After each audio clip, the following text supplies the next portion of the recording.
Almost 2 years after Air France Flight 447 crashes, search teams scour the remote mid-Atlantic Ocean for the critical black boxes. Extremely deep waters and mountainous terrain on the seabed further challenge recovery efforts. As hope nearly runs out, submarines using sonar discover a section of the fuselage 13,000 feet down on the ocean floor, where 104 more bodies and the black boxes are finally retrieved.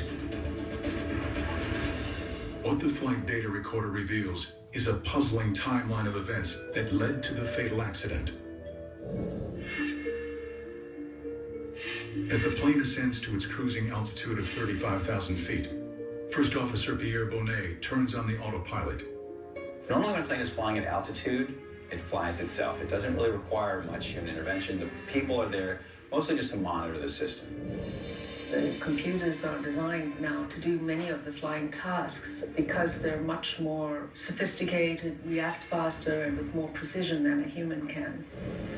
A little over 3 hours into the 11-hour flight, the captain goes to take a nap, a common practice on long-haul flights, leaving the two co-pilots in charge as they approach a thunderstorm. 11:10 p.m.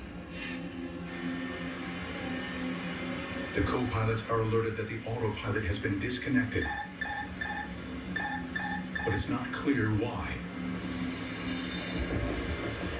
That's the aircraft's way of telling the pilots, hey guys, I don't know what's going on. I need your input. Help me out here. The autopilot can't fly the airplane without input. And so when it comes off now, it doesn't come off quietly. There's a lot of noise, and there's some red lights on the glare shield saying, look, the autopilot's off. You got it. Co-pilot Bonnet takes control of the airplane, unsure of what is happening. Both of them became very nervous, and they were caught a little bit off guard by this.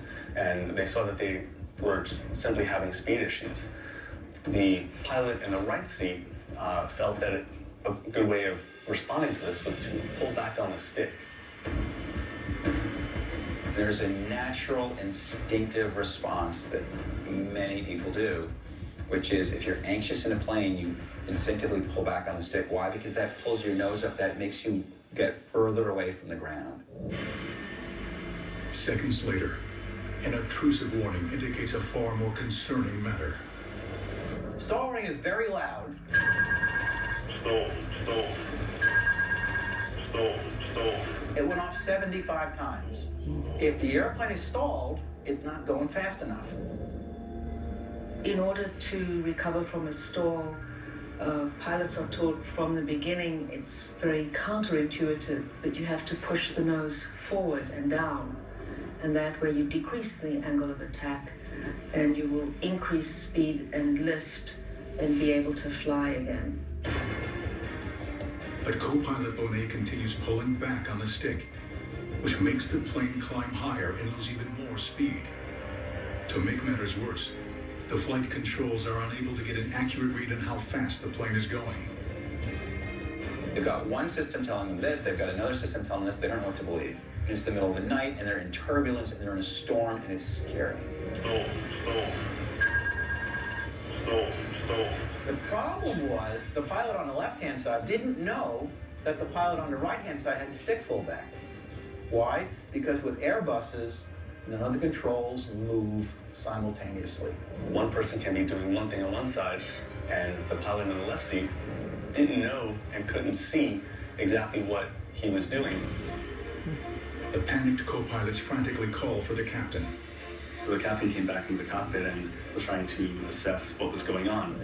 And the other pilots were still very confused, and no one really understood still why any of this was happening. The situation is dire. The plane is no longer flying. It's falling. It was falling kind of like a leaf. So instead of flying like this, it was up and fluttering down. When they got to about 10,000 feet or so, the pilot in the right seat finally said, well, I've been pulling back the whole time. And that's when they kind of realized, no, don't do that, push forward. At that point, it was already too late. But how could this have happened on such an advanced aircraft? The The BEA, France's Accident Investigation Bureau, focuses their attention on small devices that measure airspeed, called pitot tubes. Pitos are a small tube that's on the outside of the plane, and it's measuring the pressure of the air that's flowing past the plane. One of the dangers of a thunderstorm is associated with too much moisture and variations in temperatures, so that caused some ice to build up in those pitot tubes. The air that was ramming into it was filled with ice crystals. And these ice crystals crammed into it. All of a sudden, the plane doesn't know how fast it's going. It can't make the calculations that it needs to make in order to figure out what it should be doing with itself. So the autopilot shuts off. But something still doesn't add up because pitot tubes are equipped with built-in heaters to handle icing conditions. What went wrong? The aircraft would have eventually gone through the thunderstorm, dealt with a bit of turbulence, but those tubes would have warmed up and gotten rid of that ice. Had these guys just sat on their hands for 1 minute, the airplane would have been normal, nothing would have changed. They would have turned the autopilot on and sit there and say, boy, we'll have to talk about this later on at the bar. Oh, my.